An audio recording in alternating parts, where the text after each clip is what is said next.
Alright, so here's my little topic of discussion for the day, alright? So over the weekend, I had some experiences, some normal teenage experiences, but all in all, they made me think a lot about male-female dynamics, the whole, like, girl-guy thing, all the whole relationship, sexual tension, that kind of thing. And that got me thinking about the fundamental differences between men and women. Rather than biological differences, I'm thinking more along the lines of typical, stereotypical personality types, where, men are considered to be more rough and tough and engineering, sort of mechanical, and women are supposed to be, and men are also considered more analytical, I guess, and women are supposed to be more emotional, more sensitive, creative types.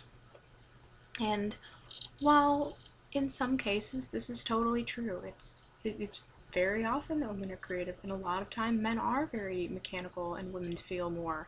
That happens a lot.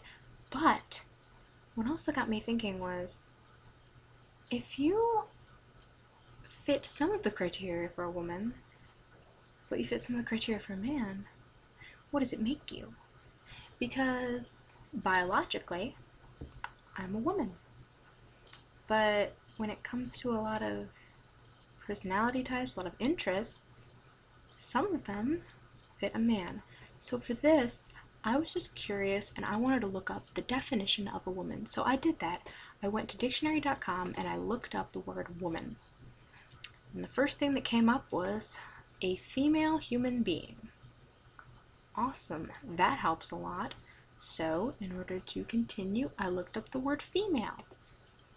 And for the word female, I got a person bearing two X chromosomes in the cell nuclei and normally having a vagina, a uterus, and ovaries.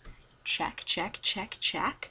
And developing at puberty a relatively rounded body and enlarged breasts, and retaining a beardless face, a girl or woman. I think I fit that criteria. Let's continue.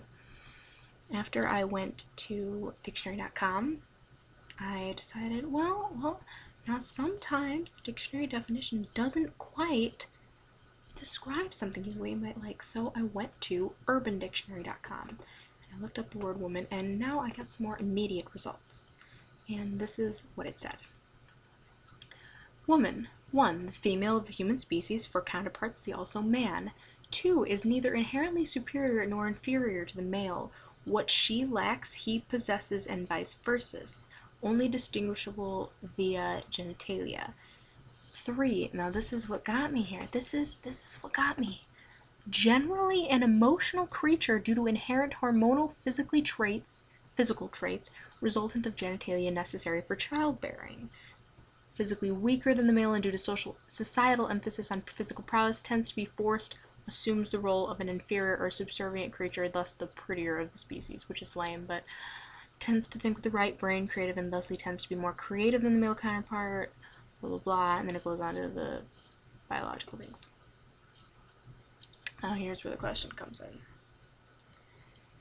If biologically I am a woman, but when it comes to all these personality traits, I'm not really fitting that well, then what does that make me? Is that really something that's defined?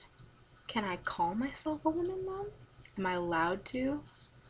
And I'm not trying to get all women's rights here, because I've never really liked the whole feminist movement. It's a big surprise there. I've never really liked the feminist movement because it's one of those things where it's... Okay, let me phrase this another way. It's like, I'm not a fan of making women assume the household role, the whole like wife thing, and it's like, oh, wash the dishes and make me a sandwich, woman. I've never liked that.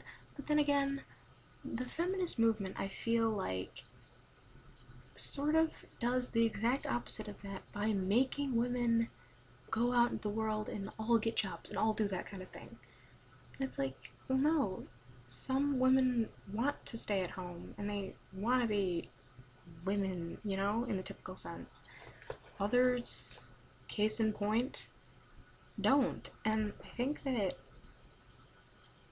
by creating this whole society, this whole thought process where the whole point of it is to equalize women, that's really defeating the purpose, because if you're trying to equalize women, there's no organization to equalize men. So by creating a organization for females for that, you're completely destroying your own process, you know? That's just what I've always thought of it. And people always try to say, like, oh, Veronica, are you a feminist? Are you a feminist, Veronica? You're so strong. And it's like, no, no, I'm not. I'm really not. Because if you look at it either way, whatever you're going to do is against feminism. You see a strong woman with strong beliefs, and, you know, a very emotionally strong and maybe even physically strong, and they say, oh, it's not a real woman. That's a woman who acts like a man. It's not a real woman. And then you see, you know, subservient women, very emotionally weak, unstable kind of women, and they say, oh no, no, no, oh no, no, you're just acting like the woman that men want you to act like. That's not the kind of woman we're after. You know what I mean? And it's really hard to find something that pleases the feminists, which is why I don't identify myself as one of them. And by making this video, I'm not trying to make a feminist statement. I really started to think about the whole definition of the different genders, you know, because it's like, if a woman is defined, if any particular gender, not just women, because it happens with men too, if any particular group of people is defined by their characteristics, if you don't fit one of those characteristics, then do you fit the category? There's no definition that says a woman is defined by these following traits. If she fits 3 out of 6 of them, then she's a woman. If it's any less, she's a man. Like, what does that mean? I don't know really why I started thinking about it, but it kind of intrigued me, kind of, you know, made me think.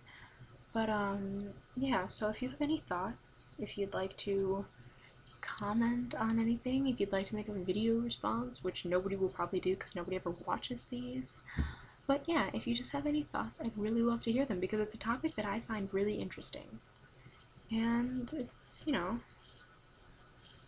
really fun topic. And oh, one more point that I'd like to add in is that a lot of people assume that the reason that I act somewhat masculine, you know, in the typical sense, is that I'm bisexual and that, you know, some of the traits are carried over. And I really don't, it's a possibility that that may be the reason, but I'd really like to think that, let me put it this way, I just don't want to think that my personality is being dictated by certain preferences I have, you know? And I'd like to think that it's more of just me, you know?